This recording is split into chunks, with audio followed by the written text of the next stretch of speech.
I made a Gagaga deck build earlier, but that's back when I was first starting the deck out. And quite honestly, the deck was just alright. Because, one, you need to make a deck that's quick and efficient, and two, this kind of deck is only as good as its extra deck. The whole point of this deck is to swarm the field and get out your exceeds. That's how you win. Okay, now I'm going to be going over the monsters first.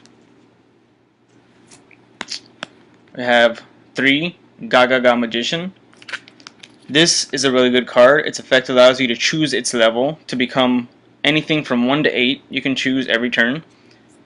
So that's very powerful. You can get out, pretty much any exceeds 1 to 8, like Dracosac, Heliopolis, Tachyon, Slacker Magician, whatever. Rank 1 to 8, all that stuff.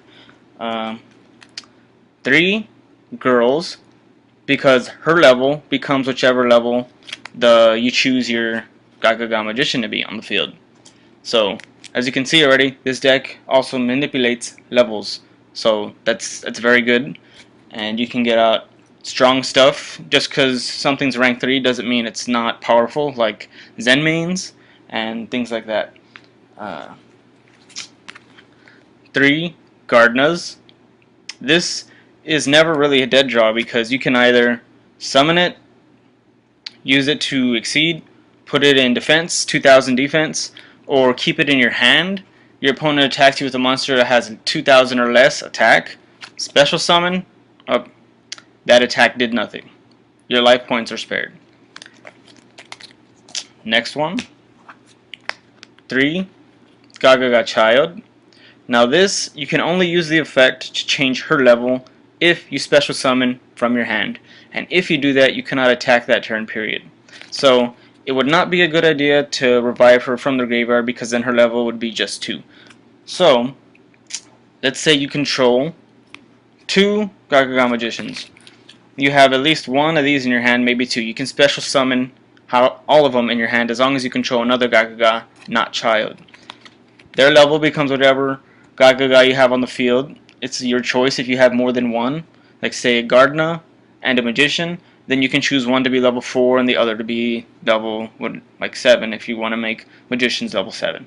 Then you can go into like Big Eye, and for the level 4, let's see, check it out real quick. Steel Swarm Roach, just an example. Okay, now we have 3 Caesars. Now this by itself is not a very good card. It relies on other Gagagas to get its effects going because it has decent attack for level 3. It's 1800 attack, but because of its own effect, it cannot attack unless you have another Gagaga monster on the field. And we run this not to attack with, but because of its second ability. If you have any monster in the graveyard that's not, well, you might need a level 3, but anyways, if you have another monster in the graveyard, you can banish that. Doesn't have to be Gagaga, it's any monster. Banish it. All face-up Gagagas become the level of the card that you banished. So, if all you have in your hand is a Gagaga Child and Caesar on the field and Gardna, but you need to go into, let's say, a Shark Caesar, which requires 3 level 3s. You only have Child, which is 2. She can match Caesar, which is 3, but Gardna's 4. You banish a girl from the graveyard because she's level 3. They all become level 3. Then you can go into Caesar and then overlay with is it the other one, Downward Magician. You can go on top of that because of her effect. You don't necessarily have to use it with 2 level 4 spellcasters. You can just put it on top of a rank 3, get her out like that. More material. Her attack gets boosted extra, so that's a plus right there. Kage Tokage, 2 of them, because this is a very good card for this kind of deck. You normal summon a level 4, and you can special summon these. Now, for more special summoning power, we have 2 Goblinbergs. Normal, so then you can special, and then with that's effect, you can special, and if you have it in your hand, special. So you see how easy that is to get a full field, or nearly? Alright, on to the magics. Soul Charge. This is a very good card. It's newer from Dragons of Legend, I believe. Yep. Okay, so you can special summon as many monsters from the graveyard as you choose at the cost of 1,000 life points per monster. So depending on whatever you have left and what's in your graveyard, you want to go for that. Try to keep it at 2, but you know, if it's all or nothing, then get as many as you can if you have the life points to cover it. Gagagarevenge. This is a really good card. If you use this to revive a Gagaga from the graveyard, and then you exceed, all of your currently exceeds, they gain 300 attack. So if you have 2 exceeds on the field, and then you get another one after with the monster that's equipped with this card, this effect goes to the graveyard. All of your monsters, your exceeds, gain permanently 300 attack.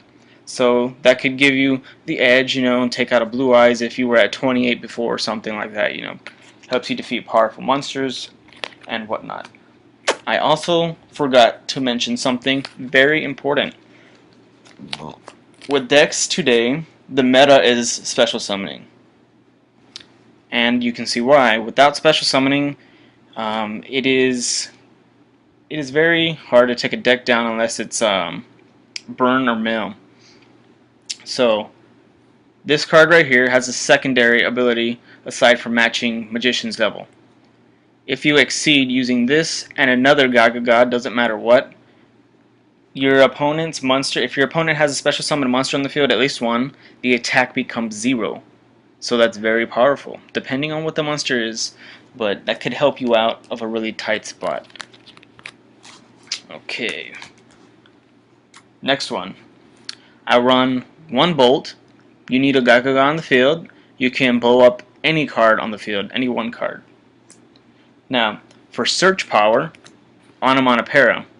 Now, this would be more useful if we had the Zubaba, Gogogo, Dododo, but from what I've seen, they don't really help the deck that much. So, play this so you can search out any Gagaga you need, depending, you know, like whatever's on your hand. You can search out exactly what you need. You can only play one of those per turn, but still getting a search helps out a lot. Dark Hole, just to clear the field of junk that's in your way. 1 Warrior Returning Alive, because you do have warriors in this deck. Gardna, that's 3, and Goblinberg is 5. I believe those are the only, no, excuse me, and Gagaga Caesar. That's 8 warriors, so that's a good card. 1 MST, because you have Bolt, you know, you can do whatever you want with that. Lightning Vortex, like a Dark Hole, but you have to discard and only destroys your opponent's monsters, the ones that are face up. Gagaga Wind can come in handy. Let's say you have a child in your hand and a level 4 Gagaga monster on the field. But if you use Child Effect, you special summon it and it matches level, you can't attack that turn. But you kind of need to, or you're going to lose the duel right there. This card, you special summon with its effect, becomes level 4, you go into your Exceed, get what you're going to get, and you can still attack that turn. 2 Reinforcement of the Army. This is not like Onomatopoeia. You can play them both in the same turn, and you can search out stuff you need, like a Goblinberg or a Gardna, you know, whatever you need. Alright, on to the traps. Ghost of a Grudge is an amazing card in any deck.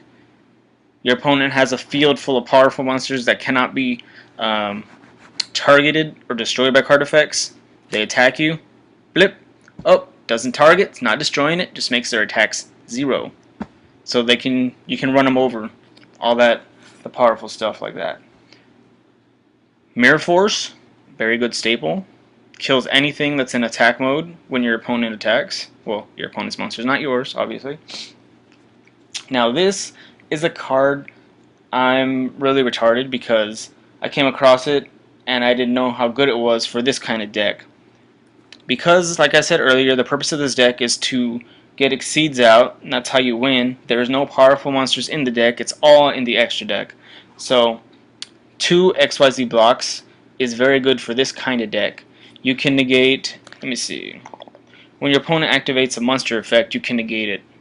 No matter what it is, spell speed 3, you're pretty much always going to have an exceed on the field unless it's destroyed, so it might, it's always good to have on the field. Not really a dead draw. Bottomless trap hole to get rid of stuff like Draco Sack or whatever, stuff that can't be destroyed because it just removes it from the field, does not destroy it. Wait.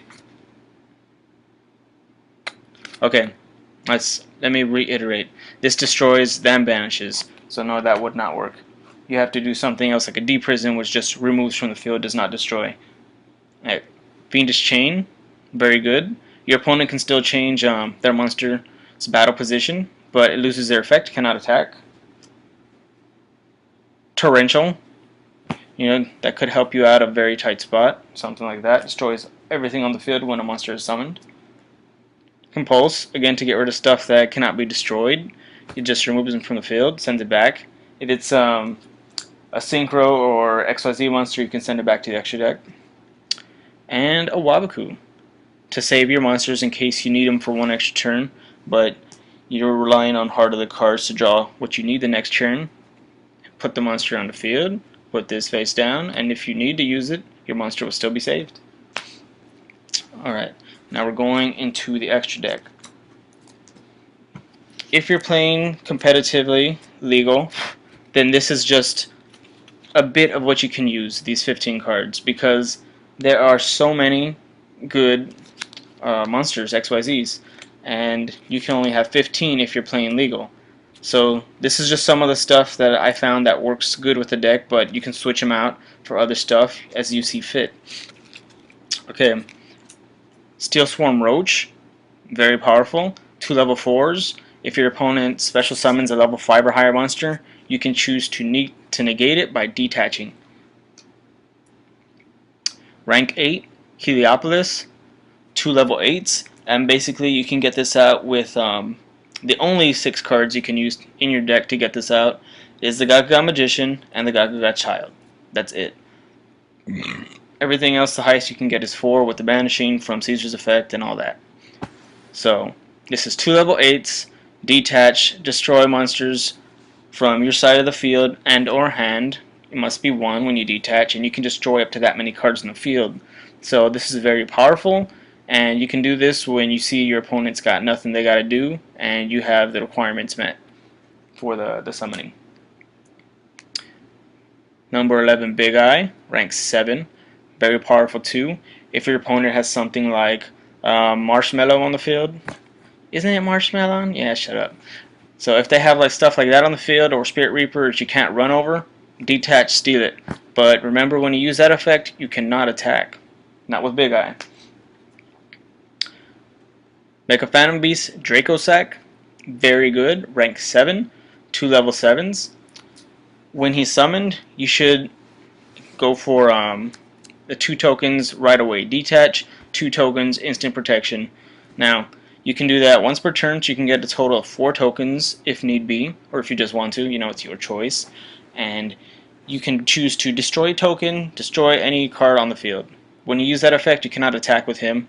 He cannot be destroyed by battle or card effects as long as you control Mecha Phantom Beast tokens. So that's very good. You can use it to stall or just run over everything they got. Photon Strike Bouncer. When an opponent's monster is a battle phase. No, just whenever, it doesn't matter whose turn it is. When an opponent's monster effect activates, you can detach and negate the effect. So that can be very helpful if your opponent has monsters with trolling ability or whatnot. Thunder Spark Dragon. Making sure. Yeah, okay. It's 3 level 4s, and you detach 3, and you can blow up every monster on the field except for this guy. I believe that also includes your monsters. So that could be helpful to get rid of your opponent's field, just to get rid of it, or to attack directly, weaken them severely, or go for the kill. Wind Up Zen Mains, 2 level 3s. As you can use this as a shield, or you can get this out and then you can drop downward on top of it. That's 3 materials, so the attack goes up by 600. Always a good card. Gauntlet Launcher, 2 level 6s. Detach, destroy a monster on the field. Let me see. Yeah, destroy a monster your opponent controls.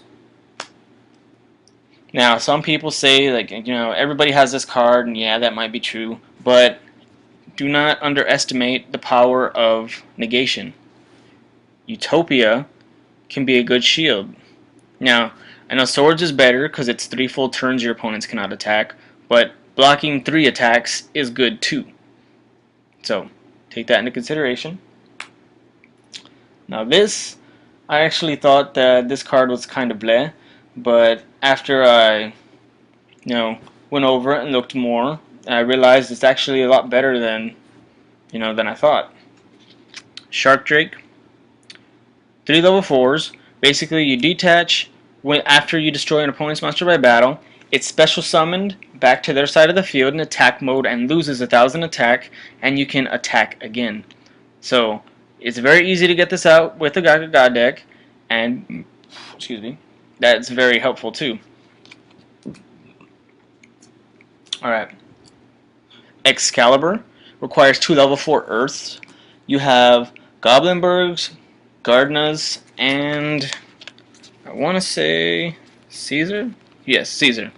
So you can get him out with any of those monsters, but remember, if you're going to get him out with Caesar, you have to use his effect to banish level 4 in the graveyard first.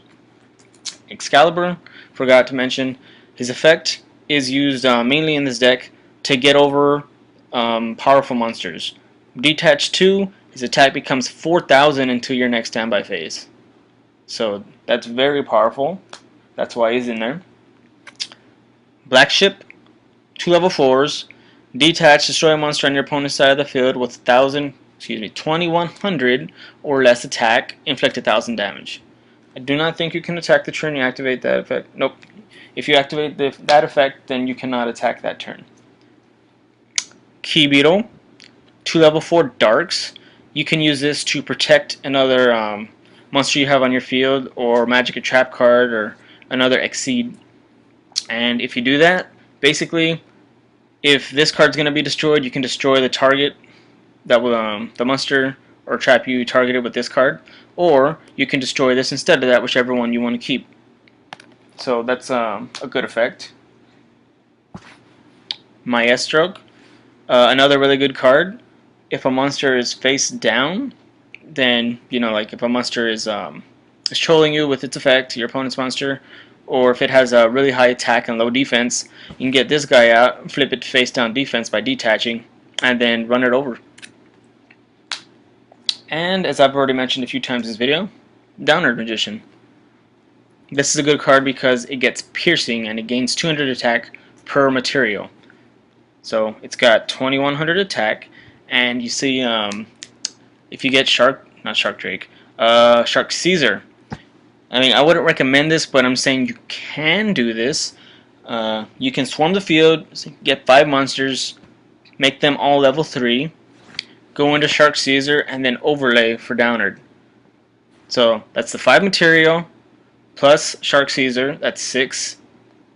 And then you overlay for this, so she has 6 materials, times 2 is 1,200, plus 21, so that's a 33 beat stick with piercing. The only downside is, if she's attacked, you must detach 1. So that's how you can maximize Downward's effect with this kind of deck, but that is totally up to you, and I really wouldn't recommend sacrificing that many monsters just to boost her up that much. Alright, last but not least, tokens. There are only 4 because you're not going to be able to get out more than 4 with this deck. Dracosac, 2, detach, and then another 2 for 4. Thanks for watching.